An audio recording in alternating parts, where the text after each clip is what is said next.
Hello दोस्तों, मैं दीपक द्वार अकेडमी में आपका स्वागत करता हूं। प्यारे दोस्तों, मेरे चैनल द्वार अकेडमी पर सीटेट के लिए specially topic wise classes start कर दी गई हैं, जिसमें मैं आपको हिंदी को पढ़ाऊंगा। एकदम सरल भाषा में, एकदम सरल तरीके से बताने का प्रयास करूंगा। प्यारे दोस्तों, मेरे चैनल पर हिंदी के अलावा अदर सब्जेक्ट की भी टॉपिक वाइज क्लासेस स्टार्ट कर दी गई हैं, तो आप प्लीज़ मेरे चैनल से जुड़ो और सीटेट को 130 से 140 नंबर एकदम आसानी से क्रैक करो। जैसा कि हम जानते हैं, सीटेट में हिंदी 30 की पूछी जाती है और हिंदी के जो टॉपिक हैं वह हिंदी व्याकरण है, हिंदी के अपठित गद्यांश है और हिंदी की जो पेडागॉजी है वो भी 15 की पूछी जाती है। तो जो है कि हम हिंदी का जो व्याकरण है इसे 3 से 4 एकदम शॉर्ट वीडियो में इसे कवर करेंगे। इसके बाद जो है कि हिंदी की जो पेडागॉजी है जो 15 नंबर की पूछी जाती है उसको जो है कि हम कवर करेंगे। तो चलिए हम स्टार्ट करते हैं। मेरा जो पहला टॉपिक है वह है संज्ञा।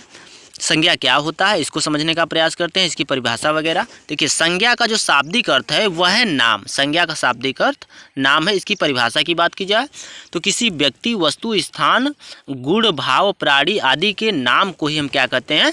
संज्ञा कहते हैं। नहीं समझे? समझिए, जैसे अगर मेरी संज्ञा पूछा जाए तो मेरा नाम ही मेरी संज्ञा होगी, अर्थात दीपक। उसी प्रकार आपकी संज्ञा पूछी जाए तो आपका नाम ही आपकी संज्ञा होगी।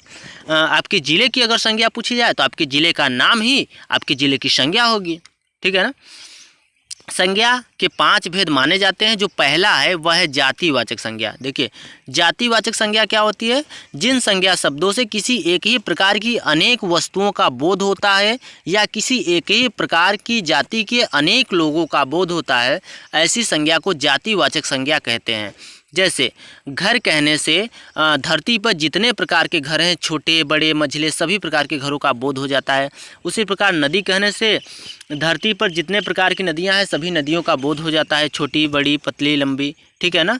और उसी प्रकार पहाड़ कहने से, ठीक है ना, और ये सब क्या है? जैसे हमने क्या कहा? हमने कहा अध्यापक कह दिया तो सारे अध्यापकों का बोध हो जाता है। ठीक है ना? हमने यादव कह दिया, सारे यादवों का बोध हो जाता है। छत्री कह दिया, छत्रियों का बोध हो जाता है। सारे धरती पे जितने छत्री हैं, छत्री वर्ग के लोग हैं।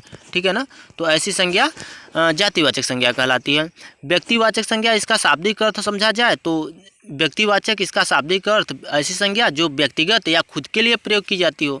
इसकी परिभाषा की बात की जाए तो ऐसी संज्ञा जो किसी एक वस्तु, किसी एक व्यक्ति, किसी एक स्थान का बोध कराती है या ज्ञान कराती है, ऐसी संज्ञा को व्यक्तिवाचक संज्ञा कहते हैं। जैसे महात्मा बुद्ध। महात्मा बुद्ध कहने से आपके दिमाग में तुरंत आता है अच्छा बौद्ध धर्म के संस्थापक कृष्ण। कृष्ण कहने से आपके दिमाग में तुरंत आता है राधा के प्रेमी राम। राम कहने से आपके दिमाग में तुरंत आता है अच्छा पुरुषोत्तम राम जिन्होंने वनवास काटा था। ठीक है ना? और जैसे आम कहने से आपके दिमाग में तुरंत आता है जो है कि आम का पेड़ या कच्चा आम या पका आम आदि जो है कि आम कहने से आपके दिमाग में तुरंत आता है। तो ऐसी संज्ञा क्या कहलाती है? व्यक्तिवाचक संज्ञा। देखिए, व्यक्तिवाचक संज्ञा ऐसी संज्ञा होती है जिसमें व्यक्ति को कोई कन्फ्यूजन नहीं होता है, जो बोला जाता है वही होता है। जैसे अगर 10 मित्र हैं, 10 का अलग अलग नाम है, अगर मेरा नाम लेकर बुलाया जाए तो सिर्फ मैं ही बोलूँगा क्योंकि वो मेरा व्यक्तिगत नाम है। ठीक है ना? तो मैंने बताया ना, व्यक्तिवाचक का संज्ञा का जो शाब्दिक अर्थ है वह क्या है? व्यक्तिगत है। ठीक है ना? तीसरी जो संज्ञा है वह है भाववाचक संज्ञा। भाववाचक संज्ञा क्या होती है? भाववाचक संज्ञा जिन संज्ञा शब्दों से किसी वस्तु के गुण, दशा, भाव, व्यापार आदि का बोध होता है, ऐसी संज्ञा को भाववाचक संज्ञा कहते हैं। जैसे हमने कहा बचपन। बचपन कहने से आपके दिमाग में तुरंत आया कि बचपन में हम लोग क्या करते थे, कैसे मित्रों के साथ रहते थे। ठीक है ना? या नहीं समझे? और सरल भाषा में समझिए, जैसे आप कोई काम कर रहे होते हैं, कोई व्यक्ति आपको बोलता है अरे यार क्या बचपना कर रहे हो। कहने का मतलब यह है कि आपने वहाँ बचपन वाला काम कर दिया, अर्थात बचपन वाला भाव पैदा कर दिया है, इसलिए उस व्यक्ति ने कहा कि क्या बचपना कर रहे हो।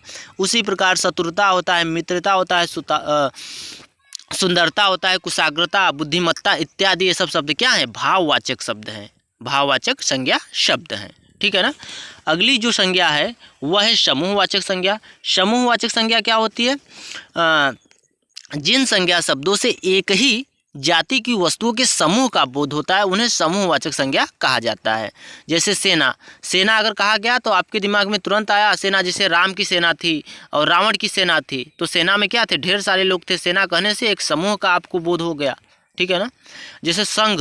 संघ कहने से एक संघ, एक दल का जो है कि बोध हो गया। ठीक है ना?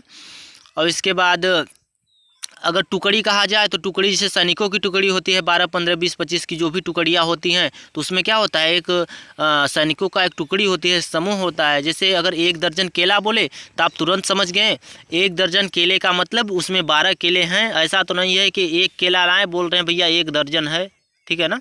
1 दर्जन केले का मतलब है उसमें 12 केले आएंगे, ठीक है ना। अगली जो संज्ञा है वह है द्रव्यवाचक संज्ञा। द्रव्यवाचक संज्ञा क्या होती है, ऐसी संज्ञा जिसको हम क्या करें, जिसको नाप तौल तो लें लेकिन गिन ना सकें, ऐसी सब संज्ञा क्या कहते हैं, द्रव्यवाचक संज्ञा कहते हैं। जैसे धातुओं के नाम सोना, चांदी, लोहा, तांबा, पीतल आदि। पदार्थों के नाम दूध, दही, घी, तेल, पानी आदि।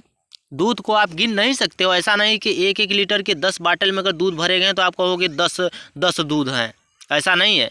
हम उसको क्या करेंगे, 1 पाव के बाटल में कन्वर्ट करेंगे, 10 चौका 40 हो जाएगा। कोई व्यक्ति क्या करेगा, उसे और छोटे बाटल में कन्वर्ट करेगा, ढेर सारे हो जाएंगे। तो आप दूध को क्या किए, यहाँ गिन नहीं सके, आपने यहाँ दूध को सिर्फ तौला 1 लीटर, 2 लीटर, 3 लीटर ऐसे करके। उसी प्रकार धातुओं को भी आपने क्या किया, तौला और दूध को आपने मापा, ठीक है ना। तो यहाँ जो है कि जो हमारा संज्ञा था, संज्ञा समाप्त होती है। अगला जो टॉपिक है वह हमारा क्या है, वह है लिंग। लिंग का जो शाब्दिक अर्थ है वह है चिन्ह। लिंग का शाब्दिक अर्थ क्या होता है, लिंग का शाब्दिक अर्थ चिन्ह होता है। लिंग 2 प्रकार के होते हैं, पहला पुल्लिंग, दूसरा स्त्रीलिंग। पुल्लिंग क्या होता है, जिन संज्ञा शब्दों से यथार्थ या कल्पित पुरुषत्व का बोध होता है उन्हें हम क्या कहते हैं, उन्हें पुल्लिंग कहते हैं। जैसे लड़का, बैल, घोड़ा, पेड़, नगर इत्यादि। यहाँ लड़का कहने से पुरुषत्व का क्या हो रहा है, यहाँ बोध हो रहा है। उसी प्रकार स्त्रीलिंग क्या होता है, जिन संज्ञा शब्दों से यथार्थ या कल्पित स्त्रीत्व का बोध होता है उन्हें स्त्रीलिंग कहते हैं। जैसे लड़की, गाय, लता, पूरी इत्यादि। यहाँ लड़की कहने और गाय कहने से स्त्रीत्व का बोध होता है, इसलिए यहाँ क्या है, यहाँ स्त्रीलिंग है। तो ऐसे शब्दों को हम क्या कहते हैं, स्त्रीलिंग शब्द कहते हैं। और इस पुल्लिंग और स्त्रीलिंग पहचानने का सबसे बढ़िया जो ट्रिक है, एकदम आसान बताऊँगा भैया। अच्छा और अच्छी का प्रयोग करिए। जैसे पानी हम लेते हैं, 2-4 वस्तुएं दे देता है, पूछता है बताइए इसमें पुल्लिंग क्या है और स्त्रीलिंग क्या है। तो आप उसमें अच्छा और अच्छी का प्रयोग करिए, जिसमें सेंटेंस बैठ जाता है। अच्छा है तो पुल्लिंग हो जाएगा और अच्छी है तो स्त्रीलिंग हो जाएगा। जैसे पानी को कहा जाएगा तो आप क्या कहेंगे, अच्छा पानी कि अच्छी पानी। अगर आप कहेंगे अच्छी पानी तो आपका सेंटेंस यहाँ बैठा नहीं, आप कहेंगे अच्छा पानी तो सेंटेंस बैठ गया। इसका मतलब पानी जो है वह क्या है, पानी पुल्लिंग है, ठीक है ना। जैसे कुर्सी कहा जाए, कुर्सी, अच्छा कुर्सी कहेंगे कि अच्छी कुर्सी। अच्छा कुर्सी आपने कहा तो वहाँ सेंटेंस देखिए बैठा नहीं, जब आपने कहा अच्छी कुर्सी तब वहाँ सेंटेंस बैठ गया, अर्थात कुर्सी जो है वह क्या है, वह स्त्रीलिंग है। इसी प्रकार आप क्या कर सकते हो, इसी प्रकार शब्दों अच्छा या अच्छी का प्रयोग करके आप शब्दों को बता सकते हो कि पुल्लिंग है कि स्त्रीलिंग है। अगला जो टॉपिक है वह है वचन। वचन का जो शाब्दिक अर्थ होता है वह होता है संख्या से। वचन का जो शाब्दिक अर्थ होता है वह होता है संख्या, ठीक है ना। वचन 2 प्रकार के होते हैं। देखिए वचन अगर हिंदी की बात की जाए तो हिंदी में 2 होते हैं। अगर संस्कृत की बात की जाए तो संस्कृत में 3 होते हैं। अगर इंग्लिश की बात की जाए तो इंग्लिश में वचन 4 होते हैं। भैया जानकारी के लिए है, इसको आप जो है नोट कर सकते हैं, ठीक है।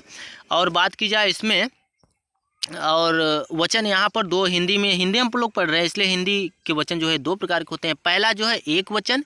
एक वचन क्या होता है, शब्द के जिस रूप से एक वस्तु का बोध हो या हमें पता चले कि यहाँ एक ही वस्तु है, ऐसे शब्द को हम क्या कहते हैं, एक वचन कहते हैं। एक वचन जैसे नदी, लड़का, घोड़ा, कलम, ये सब क्या है, ये सब एक वचन के अंतर्गत आते हैं। अर्थात यहाँ सिर्फ एक लड़का, एक घोड़ा, एक कलम, एक नदी का बोध हो रहा है। उसी प्रकार बहुवचन क्या होता है, शब्द के जिस रूप से अनेक वस्तुओं का बोध होता है उसे बहुवचन कहते हैं। जैसे नदियाँ, लड़के, घोड़े, कलमें आदि। यहाँ देखें नदियाँ अगर कह दिए तो नदियाँ कहने से इसका तात्पर्य हुआ कि अनेक नदियाँ। लड़के कहने से इसका मतलब यह हुआ कि अनेक लड़के, मतलब कई ढेर सारे लड़के। और घोड़े कहने से यहाँ भी पता चला कि ढेर सारे घोड़े, ठीक है ना। इसी प्रकार जो अगला जो टॉपिक है नेक्स्ट वीडियो में लाएंगे। Thanks for watching. वीडियो को लाइक करें और सब्सक्राइब करें। थैंक्स।